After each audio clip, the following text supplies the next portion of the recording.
I am going to put the onus of responsibility on parents.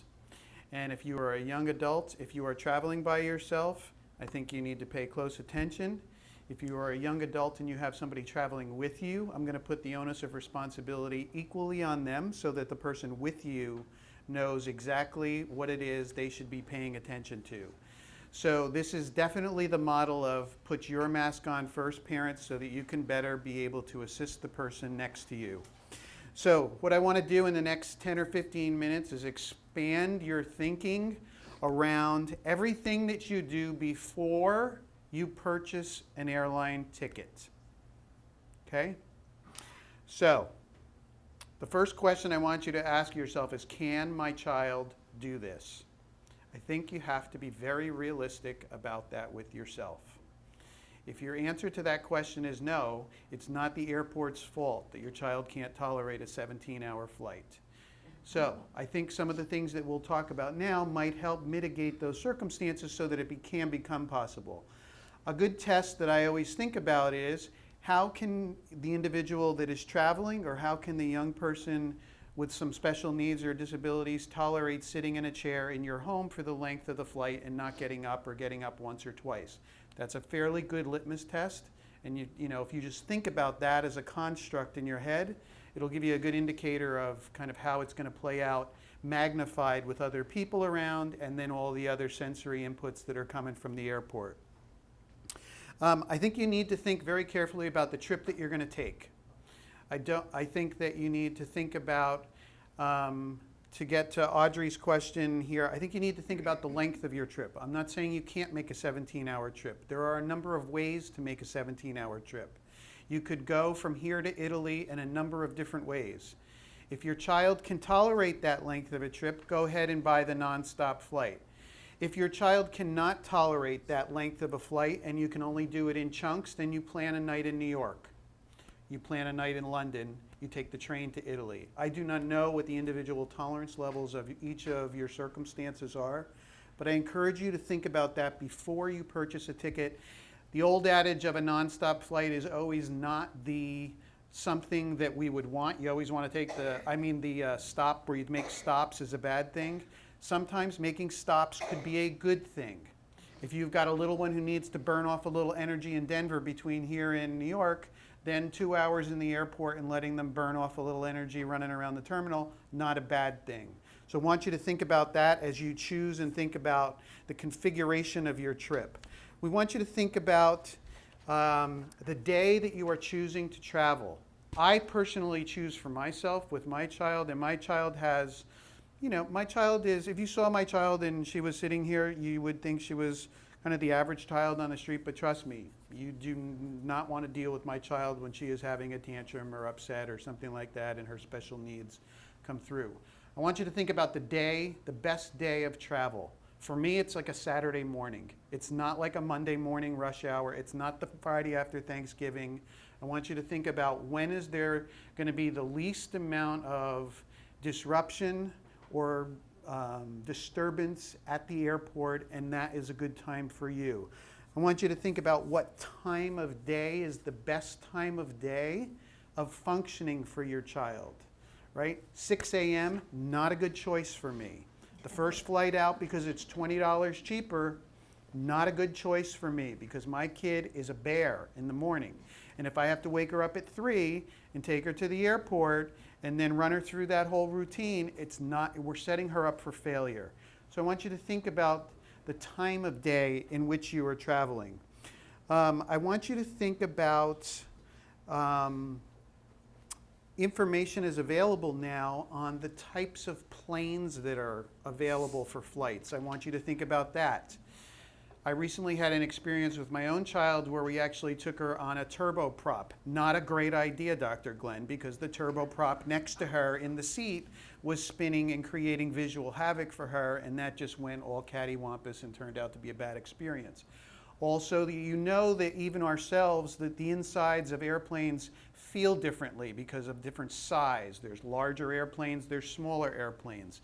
That information is available to you when you're booking a flight. That is something you should think about in terms of your child's sensory needs and kind of the atmosphere in which they need to be in. I think you need to think about the destination airport and what resources are available there. I think you need to think about where your stops are and what cities you're choosing to fly through, and using an agent to help you make connections through cities where airports are sensitive to children and young adults with special needs. I think you need to think carefully about the seat configuration. I was thinking one of the first things that came to mind with having run a school for kids with autism and having a child with special needs, the door thing is a big deal, I gotta tell you. You know, where you choose to sit, it's a big deal. You know your child's tolerances. You know, putting me in a middle seat going to New York, no bueno, not a good thing.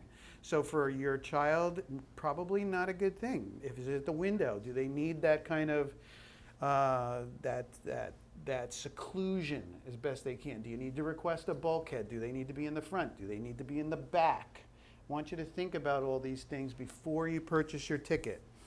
I want you to think about getting to and from the airports and how easy or hard that is. So saving $20 because you want to fly out of Oakland when you live in San Francisco, you know, if you got to lug your kid through BART and get all the way over there and then hop the connector and do all of that, please think about the ease of getting from your home to the airport. That's really important for you to consider.